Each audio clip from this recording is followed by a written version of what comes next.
नमस्कार दोस्तों, ओम नमः शिवाय। आपका अपने चैनल पर स्वागत है। मैं प्रियंका पांडे। दोस्तों, सटतिला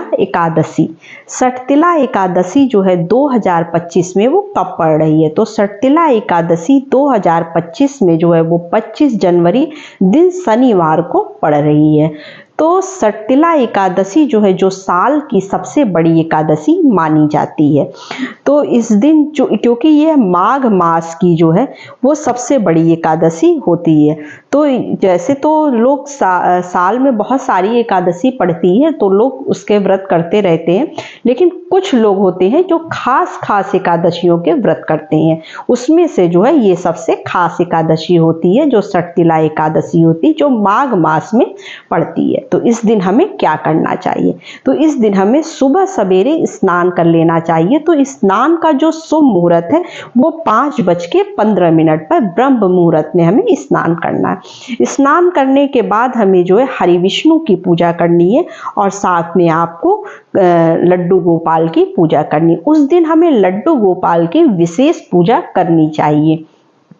तो उस दिन हम सुबह सवेरे चौकी लगाकर पहले तो हम जो है संकल्प करते हैं, उसके बाद जो है हमें हरि विष्णु की फोटो लगाकर और साथ में माता लक्ष्मी और जो है लड्डू गोपाल की मूर्ति रखकर पंचामृत से स्नान कराना चाहिए। उसके बाद जो है विधि विधान से उनकी पूजा करनी चाहिए। तो ये सटतिला एकादशी के दिन जो है तिल का विशेष महत्व होता है। तो उस दिन हमें क्या करना चाहिए? सटतिला एकादशी के दिन जो है हमें तिल का भोग लगाना चाहिए। चाहे तो आप तिल के लड्डू वगैरह मार्केट में आते हैं, आप वो सब भी भोग लगा सकते हैं और उस दिन हमें तिल का दान भी करना चाहिए। तो सटतिला एकादशी का जो पुण्य काल है वैसे तो नियम होता है कि जो है उस दिन हमें क्या करना चाहिए? तिल और घी से जो है हवन करना चाहिए। इससे क्या होता है? वैसे तो पंडित को बुला कर करना चाहिए, किसी पूज्य पंडित को आप बुला लीजिए जिसको जानकारी हो वेद मंत्रों की, उनसे जो है आपको यह पूजा करानी चाहिए अपने घर में। तो विष्णु सहस्त्र नाम की पुस्तक आती है, उसमें जो है विष्णु जी के 1008 नाम होते हैं। उस नाम को बोलते जाइए और हवन में जो है आप तिल और जो है घी डालते जाइए। इससे क्या होता है? अगर आपके मन में किसी भी तरह की मनोकामना है तो उस दिन इस तरह से हवन करने से मनोकामना की पूर्ति होती है और सभी तरह की परेशानियां हमारे जीवन से खत्म हो जाती हैं। तो इस तरह से हमें सटतिला एकादशी की पूजा करनी चाहिए।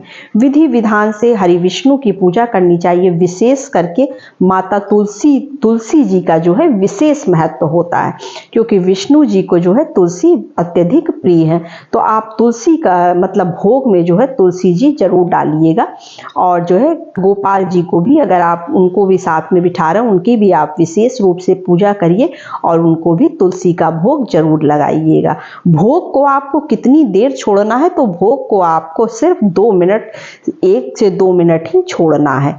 तो इस तरह से हमें सटतिला एकादशी की पूजा करनी चाहिए। तो जो माघ का महीना होता है वो हरि विष्णु का प्रिय महीना होता है और माघ के महीने में हमें तिल का विशेष दान करना चाहिए, क्योंकि हमें विशेष फल की प्राप्ति होती है। तो तिल का दान करने का मतलब कि जो है हम एक कन्या दान के बराबर जो है दान कर रहे हैं, इतना फल हमको मिलता है।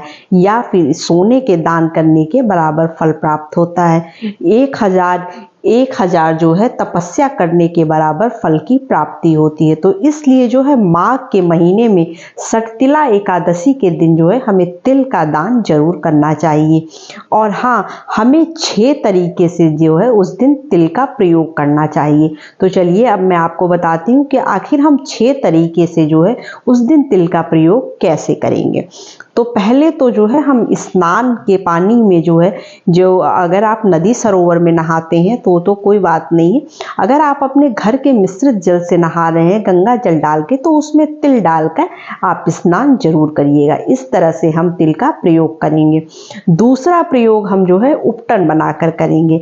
तिल को पीस कर उसका उपटन बनाएंगे, उसको अपने शरीर पर लगाकर इस तरह से हम तिल का प्रयोग करेंगे दूसरे स्वरूप में।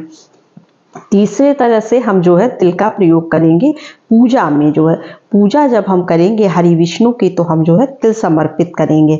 तो इस तरह से जो है हम तीसरे तरीके से जो है वो तिल का प्रयोग करेंगे। चौथा हमें क्या करना है, अपने पीने के जल में जो है वो तिल डालकर जो है पानी को पीना है। इस तरह से जो है हम तिल का प्रयोग करेंगे चौथे रूप में। पांचवें रूप में हमें क्या करना है, उस दिन हमें तिल के व्यंजन बनाने, तिल के व्यंजन बनाएंगे हम, उसका प्रयोग करेंगे। उससे क्या होगा कि जो है हम चौथे तरीके से जो है पांचवें तरीके से तिल का प्रयोग करेंगे। और छठे तरीके से हम क्या करेंगे प्रयोग कि हम दान करेंगे। जितना अधिक हम तिल का दान करेंगे उतना हमें फल प्राप्त होगा। तो काले तिल का दान जो है उस दिन हमें जरूर करना चाहिए। और जो हम हवन करेंगे तिल से, उसमें भी जो है हम काले तिल का ही प्रयोग करेंगे। हवन चाहे तो आप किसी ब्राह्मण के द्वारा, किसी पंडित के द्वारा करवा सकते हैं, नहीं तो आप जो है वो जो सहस्त्र नाम की पुस्तक आती है विष्णु भगवान की, आप उससे मंत्र एक एक मंत्र बोलते जाइए और जो है तिल से आहुति देते जाइएगा। तो इस तरह से हमें जो है सटतिला एकादशी के दिन जो है वो पूजा करनी चाहिए, क्योंकि हिंदू धर्म में जो है सटतिला एकादशी का विशेष महत्व माना जाता है। तो बस यही छोटी सी वीडियो थी, छोटी सी जानकारी थी।